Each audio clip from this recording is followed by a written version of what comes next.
Cannot access server.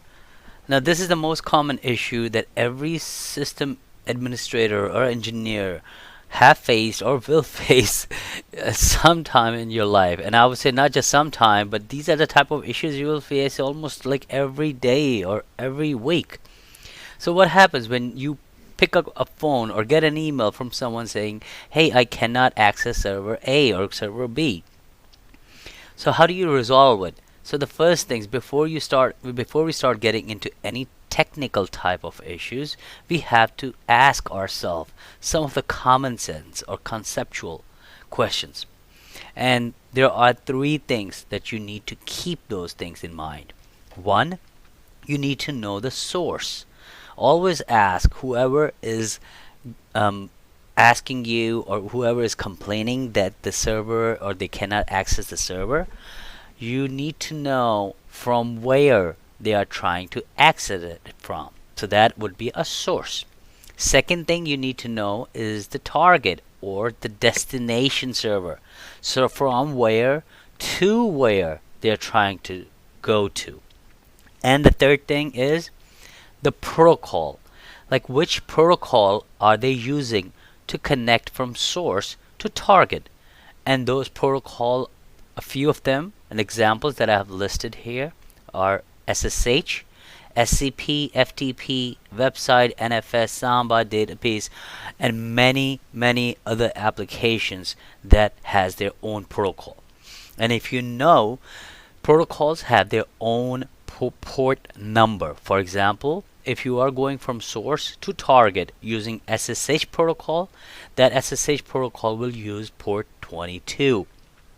If you're going through a website, if you're trying to access a website from server A to server B, meaning from source to target, then you have to make sure that it is connecting to port 80 for regular web traffic or port 443 for secure web server traffic. So anyway, you need to keep these three things in mind always and ask these questions to the person who is telling you the problem.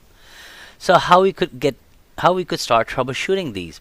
So first thing you need to do is find out, is it the source or is it the destination that is having the network connectivity problem? And how do you know? You start from the source, from server A, which is trying to connect to server B. Source, how can you check? There are a few things that you could check. One of them is physical connection.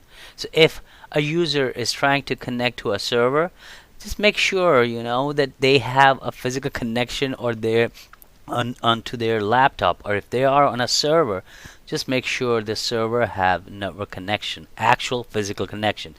I know I'm putting that in. It's a very little thing that people overlook, but it has actually happened with me as well when we try to connect from one server to another, and next thing we know, there are no cable connections.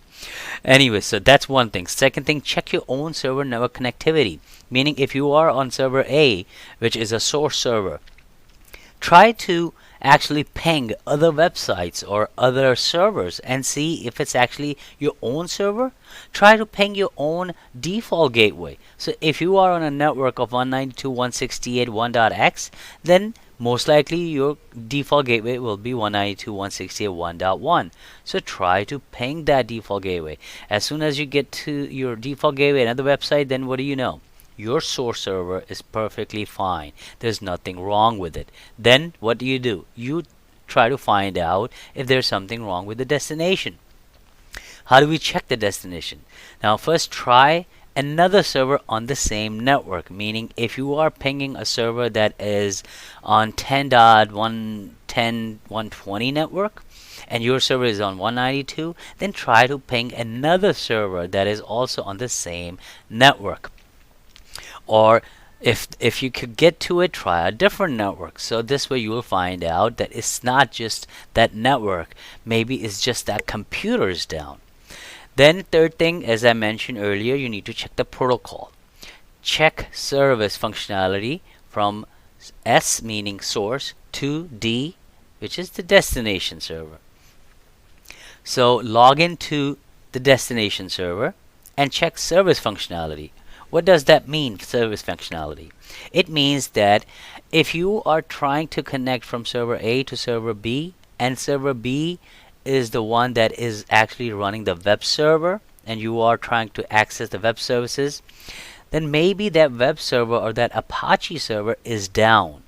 So so you see my point? I'm not saying that actual the whole server is down, but there is a service that runs on that server. That service is down. So you need to check if the Apache server is down. Or if you are trying to connect over NFS, see the NFS service is running. So you need to log into that server to find that out.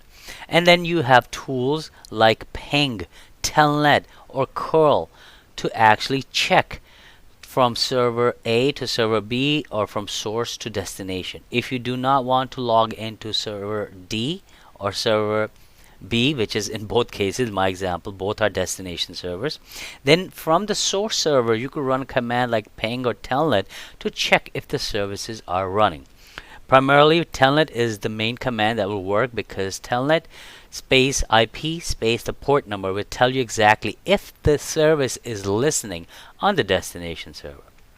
Anyway, just to wrap it up real quick, I just want you to know these three basic things: source, destination, and the protocol. Always ask the person who's reporting an issue. Always ask these three questions, and I'm sure you'll be able to resolve that issue within minutes.